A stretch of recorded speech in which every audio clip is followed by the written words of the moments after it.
Bismillahirrahmanirrahim. Assalamualaikum warahmatullahi wabarakatuh kepada anak-anak Pak KA, Pak Progresif dan Pak Progresif. So hari ni cikgu nak masuk bab baru iaitu bab 6.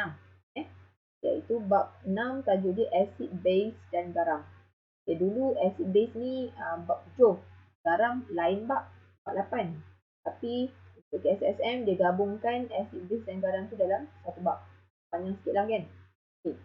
Perkara pertama yang kita nak tengok dalam acid, base dan garam ni, kita akan tengok kepada peranan air dalam menunjukkan keasidan dan kealkalian. Yang ni bukan kealkanian, kealkalian. Lian. Okay. Peranan air menunjukkan keasidan dan kealkalian. Dan awak kalau nak tahu, kalau ada air, barulah satu benda tu, satu bahan kimia tu akan tunjukkan perangai asid ataupun perangai alkali dia. Right. So, tengok lagi. Alright, jom kita tengok kepada asid. What is acid? Okay, apakah itu asid? Alright, so asid ni apa maksud dia? Kita tengok pada asid dulu bahan kimia yang mengayon dalam air untuk menghasilkan ion hidrogen. Anak-anak, yang ni adalah benda yang sangat penting untuk awak ingat. Okay, yang ni adalah benda yang penting sebab definisi selalu akan tanya dalam exam. So, apakah itu asid?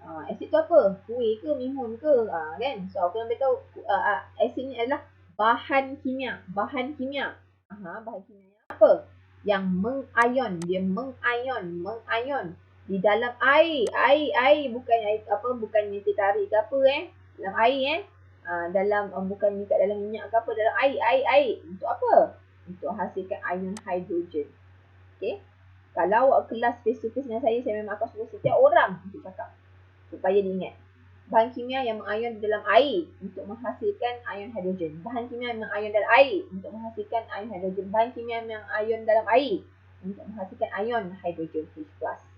Okey, itu maksud asid. Oh, maksudnya asid ni dia bila masuk dalam air dia akan mengayon. Mengayon tu hasilkan ion hidrogen. Okay, maksudnya nak tahu benda tu asid ke tak, ion hidrogen tu yang memainkan peranan. Okay. Alright. So, apa jenis-jenis asid? Actually, asid dah banyak dah yang awak kenal. Betul tak? Awak belajar pasal asid ni daripada tingkatan 1, 2, 3 juga. Lagi kan, awak dah belajar kan benda tu. So, asid yang paling terkenal, yang paling digemari ramai ialah asid hidroklorik. Asid apa yang awak tahu? Yang awak kenal? Okay. Yang kita tahu asid apa? Yang kita kenal asid hidroklorik. Betul tak? Hidroklorik. Macam mana dia punya formula? HCl. Okey. Asid apa lagi? Asid. Okey. Yang ni asid ni ditulis asid nitrik. Ingat kalau nama asid belakang dia I. HNO3. Okey, selain tu asid apa? Okey, kenalkanlah kan. Asid sulfurik. Sulfurik. Belakang dia I kan. H2SO4. Okey. Seterusnya asid, saya kita kenal je lah, fosforik. Fosforik. H3PO4. Okey.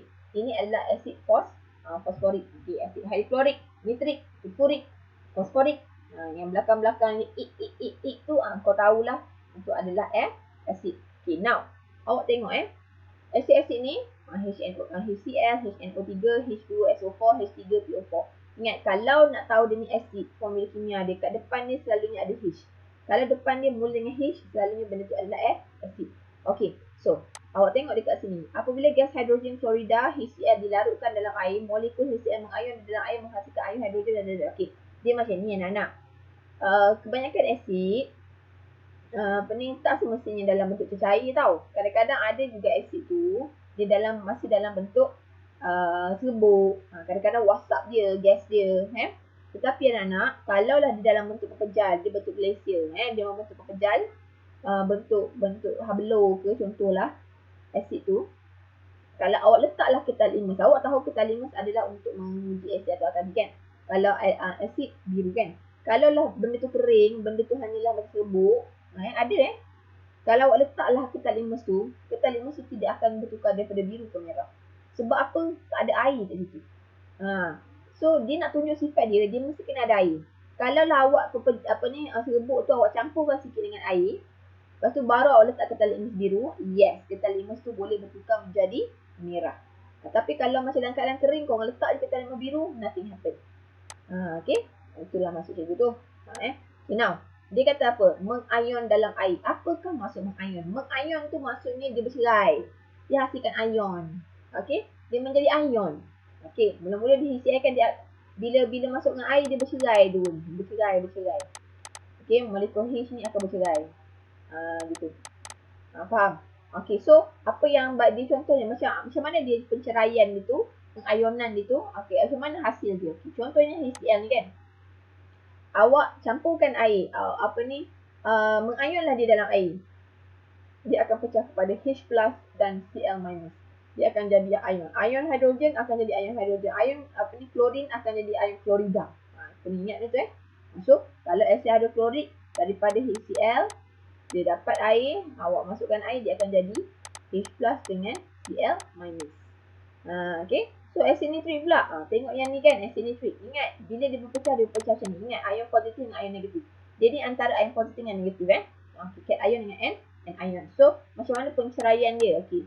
HNO 3. Apabila awak dia mengayon dalam air, dia akan menghasilkan H+ tambah NO 3 minus.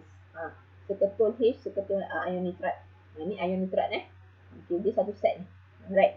So, asid sulfurik pula. Okay, H2SO4. Okay, apabila mengayon, of course, dia akan hasilkan ion hidrogen dengan ion sulfat. Okay. Okay, so anak-anak, kalau macam ni, ingat kita kena seimbangkan dia. Jadi kalau H ni 2, ni 2. 2H, 2H. SO4 ni dah 1H4. Dia settle. Okay, nampak tak? Kalau asid sulfurik, bila dia mengayon, dia akan hasilkan 2 molekul maksudnya dia menghasilkan 2 ion hidrogen per molekul. Okay, dia menghasilkan 2 ion hidrogen. Yang ni menghasilkan 1 ion hidrogen, ni 1 ion hidrogen, ni 2 ion hidrogen. Okay, so asid fosforik pula, pecahkan dia. So, H3PO4, kalau dia mengayon dalam air, dia akan jadi of course H+ dengan PO4 minus 3 minus. Okay, alright, awak tengok kat sini PO4 3 minus awak tengok kat sini H sini 3, sini tak seimbang. Awak kena letak 3 kat sini juga. PO4 ni satu set, ni satu set lah. Alright. Okay, so kat sini pula kalau asid fosforik, sekali dia mengayon, dia akan menghasilkan 3 ion hidrogen. Sekali lah asid fosforik ni mengayon, dia akan hasilkan 3 ion hidrogen. Dan satu ion, ni ion apa? Ion? Saya nama ion apa benda ion tu nama dia PO4 3 minus. Ni pergi sekolah bagi awak. Cuba awak cari PO4 3 minus tu apa? Google sahaja. Okay, so asid fosforik akan menghasilkan 3 ion hidrogen. Okay, now awak tengok kat sini, inilah cara ion-ion tu mengayon dalam air. Boleh? Okay, aku sambung.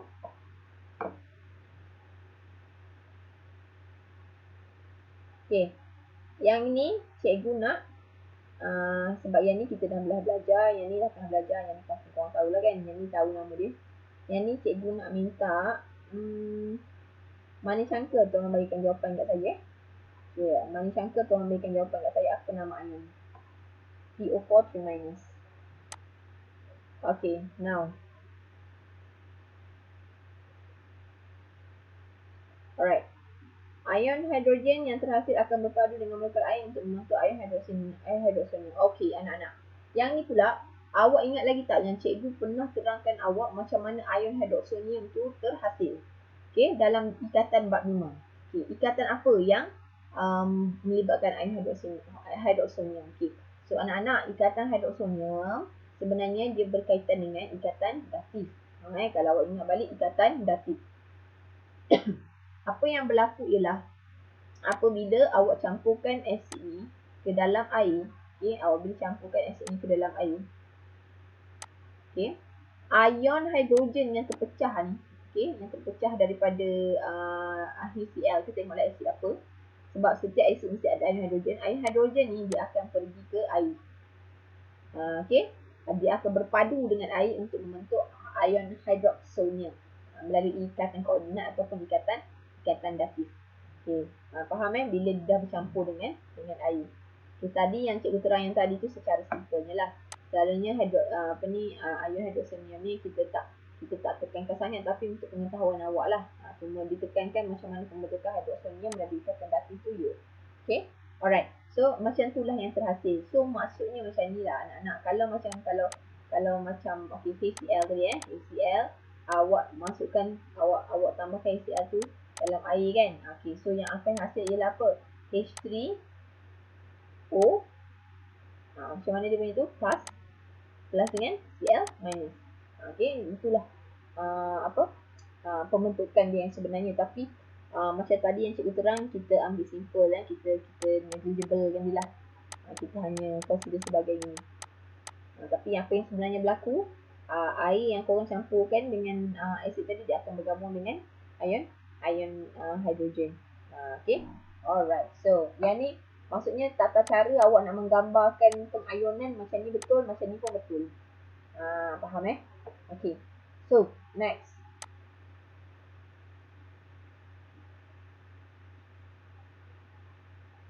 Okay, jom kita tengok kerbesidan asid. Okay, tajuk seterusnya kerbesidan asid.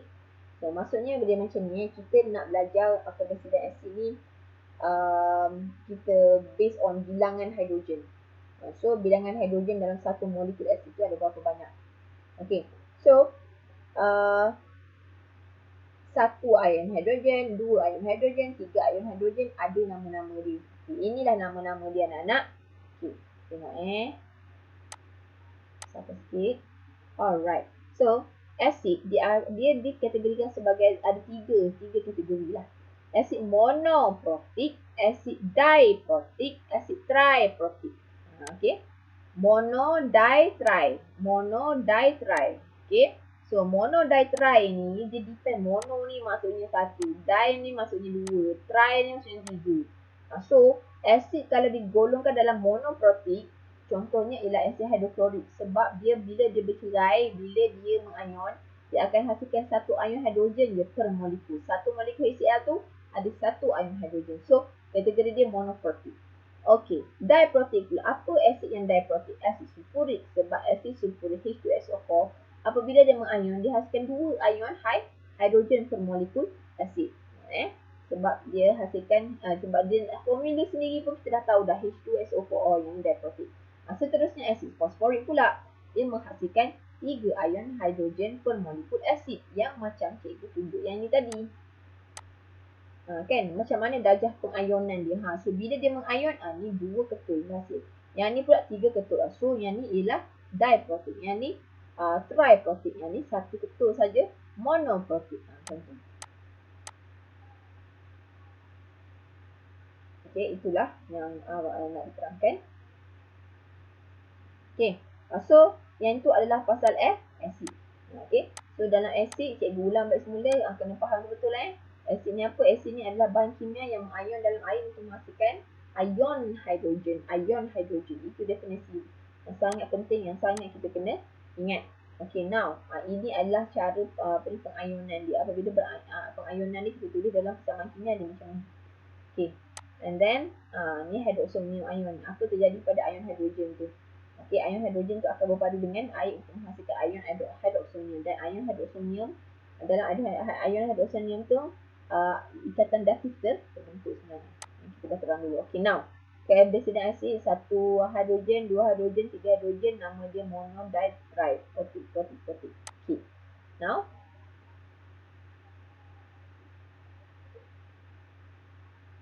Okay, now kita pergi kepada base pula. Tadi kita belajar asid, sekarang kita belajar base. Okay, apakah itu base? Alright, base adalah bahan yang bertindak balas dengan asid untuk menghasilkan garam dan air. Base tu apa? Bahan. Ni bahan kimia pun boleh, ataupun bahan yang bertindak balas dengan asid, hasilkan garam dengan air. Bertindak balas dengan asid untuk hasilkan garam dengan air. Okey, dia ni nampak macam kalau hasilkan garam dengan air ni penetralan lah. Kalau awak nak tahulah. penifrelan. Okay. Now, awak tengok kat sini Okay, apakah itu base? Maksudnya base ni, apabila dia bertindak balas dengan asid, dia akan hasilkan garam dan juga air. Itu maksud base. Okay, base adalah bahan yang bertindak balas dengan asid untuk menghasilkan garam dan air. Base ialah bahan yang bertindak balas dengan asid untuk menghasilkan garam dan air. Base ialah bahan yang bertindak balas dengan asid untuk menghasilkan garam dan air. Okay, so ini contoh-contoh base lah. Okay. Base oksida logam dan juga logam hidroksida. Okay, maksudnya oksida logam kalau dia ni oksida logam, zinc oksida, kutum 2 oksida, kalsium oksida, magnesium oksida, natrium oksida, apa lagi, lithium oksida, bebek oksida, apa-apalah logam oksida, dia tu adalah base. Okay. Selain oksida logam, logam hidroksida juga adalah base. Apa contohnya? Apa contoh logam hidroksida? Apa-apa belakang dia hidroksida. Natrium hidroksida, zinc hidroksida, kalsium hidroksida, magnesium hidroksida, palma hidroksida, zazazah hidroksida. Itu adalah base juga. Tapi di bawah logam hidroksida. Faham? So maksudnya base ni ada dua jenis lah.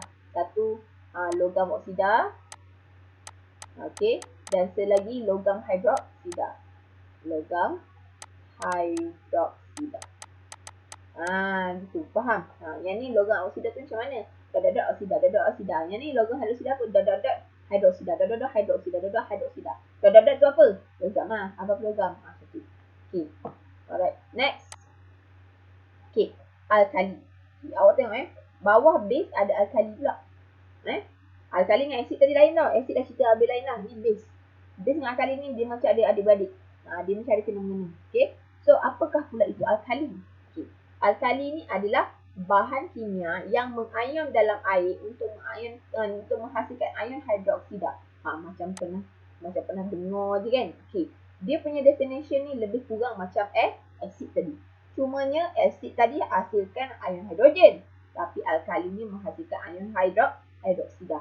Ingat alkali ni apa? Kuih, mihun, Maggi tak. Dia adalah bahan kimia. Bahan kimia apa? Mengion. Dalam mana? Air. Untuk apa? Untuk hasilkan ion hidroksida. So, benda tu kita sebut dia alkali. Kenapa dia jadi alkali? Kerana adanya ion hidroksida. Benda tu kita sebut dia kerana dia, kenapa kita sebut asid? Sebab adanya ion hidrogen. Itu yang menjadikan dia ni alkali ataupun asid. Okay? Alright. So, macam ni lah ni contoh dia kalau contoh satu asid tu mengion dalam air lah. Contoh dia sama je contoh dengan asid tadi. Ni contoh dia. Okay. Natrium hidroksida. Kalau dia apa? Natrium hidroksida ni ada dua jenis. Maksudnya contoh lah. Okay. Contohnya apa? Natrium hidroksida, dia bagi natrium hidroksida kan. Natrium hidroksida ni dia boleh jadi pepejal. Dia boleh jadi larutan. Faham? Okay. Kalau pepejal, awak mesti kena tambahkan dengan air untuk tunjukkan dia ni sifat alkali dia. Ingat, dia ni pun alkali juga kena tunjukkan sifat. Tak boleh tunjukkan sifat dia kalau if and only if ada air. Tapi kalau dia dah dalam bentuk larutan, dia dah memang ada air. Larutan ni maksudnya aqueous ni ada air. Kalau dia dah ada air tu, memang dia boleh tunjukkan sifat alkali dia. Faham? So pepejal, awak pepejal natrium hidroksida awak tambah dengan air, awak letakkan ketan limas. Kalau alkali ketan limas warna apa? Merah. Merah ni akan bertukar jadi biru. Faham? Okay, okay, so itulah contohnya. Okay, so macam mana dia mengion? Macam biasalah. Contohnya natrium hidroksida. Okay, apabila dia mengion dalam air, dia akan bentuk Na+ tambah OH-. Ingat ion hidroksida. Korang tahu dah kan? Dah belajar hidroksida kan? Ni saya tahu. Okay, lithium hidroksida LiOH. Okay, lithium hidroksida Li plus tambah OH-. Ion lithium dengan ion hidroksida. Apa lagi? KOH. Apa benda KOH? Kalium hidroksida. So, bila dia mengion K plus OH-. Faham? Okay. So, itulah cara dia ataupun contohnya macam mana dia terion. Macam mana dia mengion untuk hasilkan ion hidroksida. Dan ingat, inilah dia. Okay. Ion hidroksida ni lah yang memberikan sifat alkali.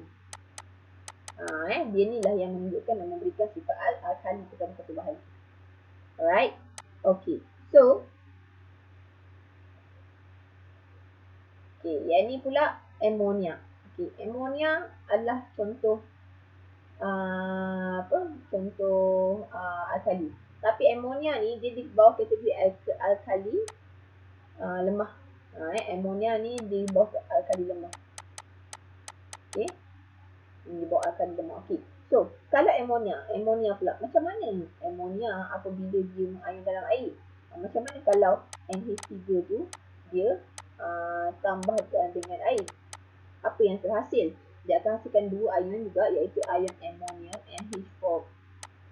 Maksudnya NH4 plus tambah OH minus. Okey, nampak ni amonia tambah dengan air. Okey, so dia akan jadi ion amonium dan juga ion hidroksida. Boleh Okey. Itulah situnya. Okey, so ini adalah untuk amonia. Amonia ni kategori alkali lemah.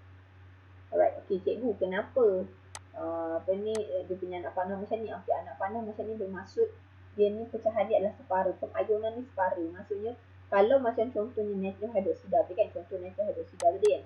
Ni alkali juga kan? Okey, dia bila mengayon dia akan hasilkan Na plus dan OH minus kan? Okey, yang ni dalam NaOH ni semuanya jadi Na plus dan semuanya jadi OH minus.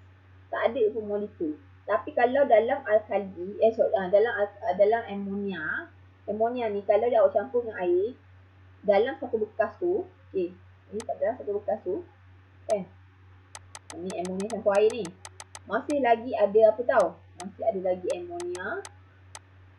Masih lagi boleh juga ada ion amonium. Ada juga ion hidroksida. Awak faham tak? Yang ni masih ada. Tapi kalau NaOH, kalau lah NaOH ni dalam satu bekas ni tak akan ada NaOH. Dia semuanya Na plus, OH minus, OH minus. Itu saja. Awak takkan nampak NaOH dalam seketul. Tak ada. Faham? No way. Tapi kalau yang ni ada sebab dia ni separa je. Sebab dia alkali lemah, dia separa je yang jadi. So anak panah dia macam tu. Okay. Alright. Okay, so yang ni. Okay. Yang ni yang ni lah kesimpulannya. Okay. Actually dia macam ni. Dalam base ada anak dia alkali.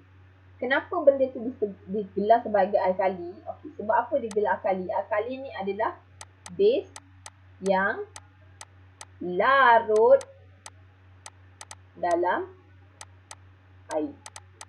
Faham? Base banyak besar. Alkali tu juga base. Base ni besar benda ni. Tapi bawah base ada alkali.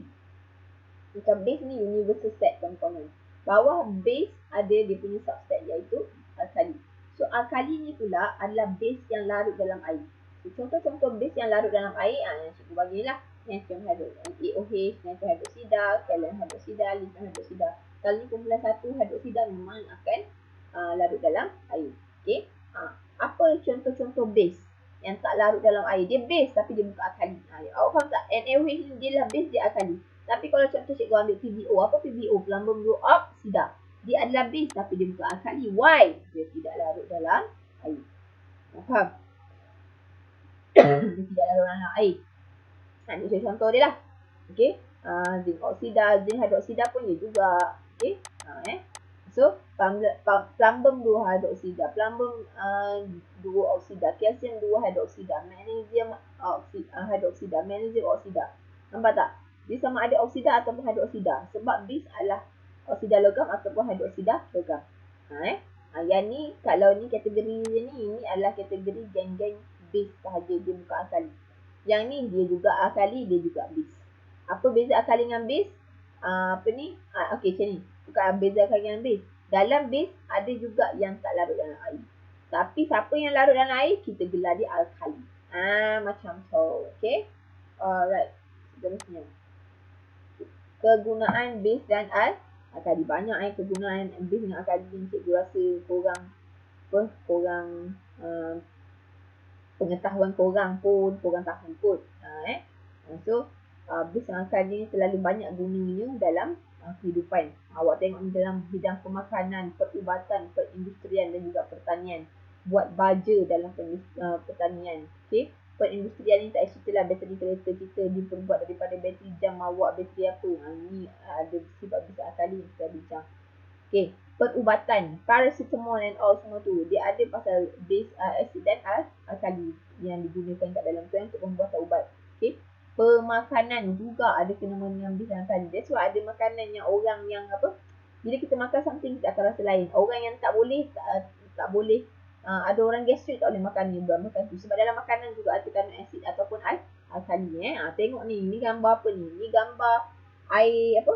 Air carbonate drink lah. Okay, so kalau air gas ni anak-anak, ni asid sifat dia. So kalau banyak saya minum air gas, dia sakit perut. Sebab digunakan asid karbonik. So that's why air gas tidak elok dimakan, diminum, ambil banyak. Okay. Alright. So yang ni adalah kesimpulan base tadi. Cikgu simpulkan. Okay, awak tengok. Base ni anak-anak, apa ni, dia adalah oksida logam. Base ada dua jenis, iaitu boleh jadi oksida logam, boleh jadi logam hidroksida. Hidroksida logam, oksida logam. Okey, satu oksida, satu hidroksida. Apa contoh oksida logam? Apa-apa belakang oksida macam cikgu cakap tadi lah. Oksida kurang oksida misalnya apa-apa oksida depan tu logam, itu adalah oksida logam di bawah base. Okey. Kalau hidroksida logam dia bahagi pula kepada dua. Satu pepejal, satu larutan. Okey, apa contoh pepejal? NaOH. Cikgu cakap tadi NaOH boleh larut dalam. Ya, tapi dia boleh juga dalam bentuk pepejal. Kalau dia kering, dia juga masih lagi base. Dia dalam bentuk larutan pun dia base juga. Okey. Selain itu, kumpulan oksida. Hidroksida, okey. Alright, kalau larutan aqueous alkali, NaOH, KOH, LiOH macam ni. Okey. Ini adalah contoh logam hidroksida. Okey. Alright. Peranan air menunjukkan keasidan dan kealkalian. Kalau dalam eksperimen ni, of course lah, kalau kita datang sekolah mesti buat dalam ni kan. Okay. Yang ni dia nak tunjukkan boleh tak tunjukkan kesan, boleh tak tunjukkan keasidan ataupun kealkalian lah. Okay. Now, yang ni dia suruh buat, dia guna acid oxalate. Acid oxalate ni acid, dia ni kategori acid lemah lah. Acid dia ni bukan acid pekat lah, bukan acid kuat lah, acid lemah. Okay. Dia ni selalunya terhasil daripada penguraian karbohidrat, sukrosa ke, maksudnya kadang-kadang penguraian sudah jadilah karbohidrat makanan gitu kan. Contohnya awak tahu karbohidrat, right? So, acid oxalate ni dia kalau dalam eksperimen ni dia guna dua jenis. Satu pepejal, dia guna bukan dua jenis. Acid oxalate ni satu pepejal saja. Satu lagi pepejal acid oxalate tu awak tambahkan air. Lepas tu korang letak kertas yang biru. So, tengok pemerhatian. So, kalau ikut pemerhatian, kalau pepejal saja tak ada air ni, boleh tak kertas litmus biru tu? So, pemerhatian kalau kat sini kalau ikutkan lah kan. Kertas litmus tidak berubah warna lah. Okay. Yang ni pula kalau dengan air, of course dia boleh tunjuk sifat asid. So, kalau sifat asid tertunjuk, so kertas litmus tu daripada bertukar daripada biru menjadi merah. Kan? Itulah pemerhatian ni. Faham? Okay. Awas, dia kata asid sifat mengakhir boleh dengan okay. Walaupun cikgu cakap asid oxalate ni kategori asid lemah, walaupun nama dia asid lemah, tapi kau janganlah saja bertelan ke pegang berlebihan tangan asid ni pula. Okay, dia tetap juga ada sifat menghakis. Sikit-sikit sebanyak dia akan boleh menghakis. Okay, macamlah cuka masakan tu. Cuka masakan tu asid asid formic. Asid formic. Asid etanoik sebenarnya. Cuka makanan tu cuka tu. Dia pun asid lemah. Boleh makan, gunakan untuk makanan. Tapi cuba kalau tak cuka tu lebih kau sakitlah perut. Itulah. Okay. Itu untuk tunjukkan sifat asid. Peranan air untuk tunjukkan sifat asid. Yang ni pula peranan air untuk tunjukkan sifat alkali. Okay, cikgu salam sikit. Okay.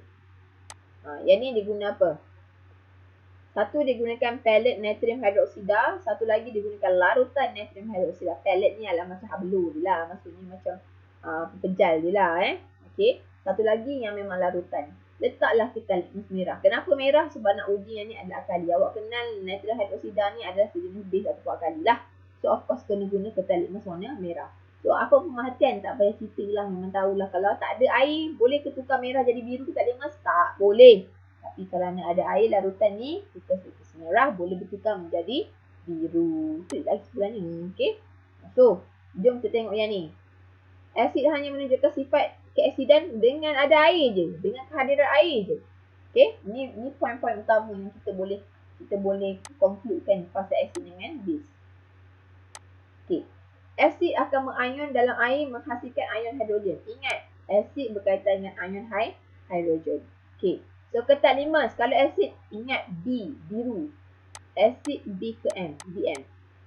Alright, so tanpa air, ion hidrogen tak hadir. Asid tidak dapat menunjukkan sifat keasidan. Ingat, tanpa air tak ada lah terhasilnya ion hidrogen. Okay, kalau tak ada air. Alright, so same goes to alkali. Tenang je. Alkali juga mesti kena ada kehadiran air. Okay, so tapi asid ni berlainan. Dia menghasilkan ion hidroksida. So, ketal ingat lembap berubah kepada biru. Kenapa lembap? Sebab dia nak perlukan air untuk sifat. Okay. Tanpa air dia tak dapat hadir. Air kali kita boleh pakai air kuliah. Sama je lah. Okay.